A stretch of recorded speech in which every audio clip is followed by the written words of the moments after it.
तो आज भारत में भारतीयों को आपस में बांट कर रखने, उन्हें आपस में ही भेदभाव, चाहे वो धर्म के नाम पे हो, वर्ण के नाम पे हो, गोत्र के नाम पे, जाति के नाम पे, खान पान या फिर शादी विवाह के रिश्ते, इन सभी विसंगतियां आज की नहीं है, बल्कि ये पिछले हजार वर्षों में तेजी से भारतीयों के बीच में घुसपैठ की और कराई गई है। कुछ लोगों का मानना है कि जाति प्रथा अंग्रेजों या मुगलों की देन है, जो कि सरासर गलत है। साक्ष्य के तौर पे 1526 में प्रथम मुगल शासक बाबर का भारत में घुसपैठ होता है और 1530 तक वह भारत में शासन करता है। फिर 1539 में मुगलिया सल्तनत बिखर जाती है और फिर 1555 में वापस आती है। और इसी 15वीं-16वीं शताब्दी के बीच कई सारी ऐसी रचनाएं मिलती है जिसमें कि जाति सूचक शब्दों का वर्णन होता है, जैसे रामचरितमानस पृष्ठ संख्या 1029, दोहा 129, छंद 1 उत्तरकांड में जे वर्णाधम तेली कुम्हारा स्वपच किरात कौल कलवारा, अर्थात तेली, कुम्हार, सफाई कर्मचारी, आदिवासी, कौल, कलवार आदि अत्यंत नीच वर्ण के होते हैं। ये तुलसीदास की रचना है रामचरितमानस की। सोचिए उनकी इतनी घटिया सोच थी 15वीं और 16वीं शताब्दी में, और क्लियरली इसमें कुछ जातियों के नाम लिए गए हैं। इससे साफ पता चलता है कि 15वीं और 16वीं शताब्दी में भी जो रचनाकार थे तुलसीदास दुबे, जो कि रामचरितमानस लिखे हैं, उनकी सोच भारतीयों के प्रति ये थी, और उन भारतीयों के प्रति जो मेहनत कर कर कमा कर खाते थे। इसका मतलब कि वो वर्ग उनसे भी पहले से मौजूद था, तभी उन्होंने उनका उल्लेख किया है। एक दूसरा दोहा भी देखिए, रामचरितमानस पृष्ठ संख्या 338, दोहा 12 अयोध्या कांड में, अभीर यवन किरात खल स्वपचादी अति अधरूप जय, अर्थात अहिर यानी कि यादव, यवन यानी कि बाहर से आए लोग जैसे ईसाई और मुसलमान आदि, आदिवासी,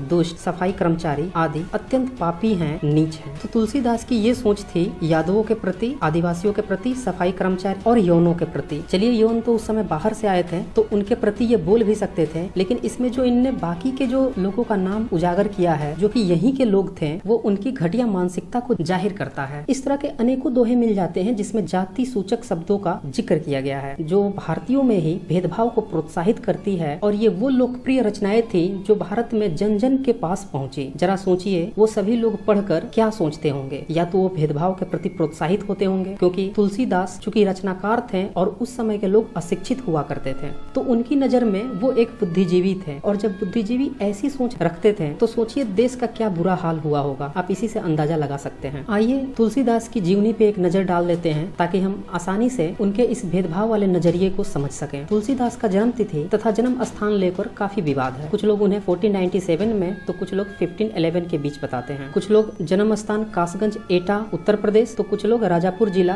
बांदा जो कि वर्तमान चित्रकूट में है वहाँ बताते हैं, तो कुछ लोग सुकरखेत जो कि गोंडा जिला में है वहाँ बताते हैं। बचपन में इनका नाम रामबोला दुबे था, पिता का नाम आत्माराम दुबे और माता हुलसी थी। इनके बारे में कई सारी अंधविश्वासी किंवदंतियां भी प्रचलित है। जैसा कि देखा गया है कि जो भी पुराने लोग हैं और जो फेमस हैं या जो फेमस किए गए हैं, उनके आगे पीछे बहुत सारी अंधविश्वासी कहानियां गढ़ी गई हैं। जैसे कि इनके बारे में ही बताया जाता है कि ये जन्म लिए थे तभी उनके दांत थे। तो कुछ लोग कहते हैं कि हम सीधे 12 महीने गर्भ में रहे थे, इसीलिए जब जन्म लिए तो उनके दांत थे। जन्म लेने के अगले दिन ही उनकी माता चल बसी। चूंकि पिता आत्माराम दुबे थे तो उन्हें लगा कि कुछ अप्रिय घट जाएगा, इसीलिए उन्होंने तुलसीदास को अपनी दासी को दे दिया। वो दासी भी तुलसीदास जैसे ही 5 साल के हुए वो चल बसी। रामबोला दुबे यानी कि तुलसीदास जब बड़े हुए तो उन्होंने शादी की रत्नावली पाठक से। फिर काशी में ज्ञान लेने पंडों के पास चले गए। बीच में एक दिन बीवी की याद आई तो कहा जाता है कि वो अंधेरी रात में ही वहाँ से चल दिए। जमुना नदी उफना रही थी तो एक लाश बहकर आ रही थी, उसे केले का थम समझकर उसी के ऊपर बैठकर नदी पार कर गए। ये सारी किंवदंतियां इस तरह की इनके ऊपर लादी गई हैं। फिर आगे कहा जाता है कि सांप को रस्सी समझकर घर पे चढ़ गए, और जैसे ही बीवी के पास पहुंचे बीवी उन्हें देखकर खुश नहीं हुई, उल्टे उन्हें काफी डोज दे दी। ये बीवी भक्ति करने गए थे, उसने उन्हें राम भक्ति का डोज दे दिया। बीवी से नाखुश होकर वहाँ से निकल लिए और फिर राम भक्ति में लीन हो गए। आपको लग रहा होगा कि ये सारी तो अंधविश्वासी कहानियां हैं, लेकिन ये तो कुछ भी नहीं है। थोड़ा सा इनके आगे की भी कहानी सुनिए, उसमें तो अंधविश्वास की पूरी भरमार है। आगे ये बताते हैं कि हनुमान इनसे बात करते थे और हनुमान जो है वही इन्हें राम और लक्ष्मण के दर्शन भी कराते रहते थे। उदाहरण के तौर पर यह दोहा देखें, चित्रकूट के घाट पर भई संतन की भीड़, तुलसीदास चंदन घिसे तिलक करे रघुवीर। अर्थात चित्रकूट के घाट पर संतों की भीड़ इकट्ठी है और तुलसीदास चंदन घिस रहे हैं और रघुवीर उनके तिलक कर रहे हैं। अब सवाल यह है कि यहाँ रघुवीर कौन है? क्या राम जो उनकी रचना रामचरितमानस का नायक है, या फिर तत्कालीन मुगल शासक बाबर से अकबर के बीच जो भी उनके समय रहा हो? अगर आप प्रचलित अंधविश्वासी कहानियां जो कुछ धार्मिक गिरोहों ने फैलाई है उनकी सुने तो उनके अनुसार राम इनको रात में सोते हुए तिलक लगा जाया करते थे, यानी कि जब ये सुबह में उठते थे तो उनके माथे पे तिलक लगा होता था और वो तिलक राम करके गए होते। जरा सोचिए, ये वो काल था जब 1528 में बाबरी मस्जिद बन रही थी, जैसा कि बताया जाता है। तो उस समय राम लक्ष्मण इन्हें दर्शन देने आ रहे थे, तिलक लगाने रोज आ रहे थे, लेकिन वो अपने मंदिर बचाने नहीं आ रहे थे और न ही देश गुलाम था उसे बचाने के लिए आ रहे थे। अब आप समझ सकते हैं कि कैसे कैसे हम सभी भारतीयों को धर्म और रचनाकारों ने फर्जी की कहानियां सुनाकर सदियों से बेवकूफ बना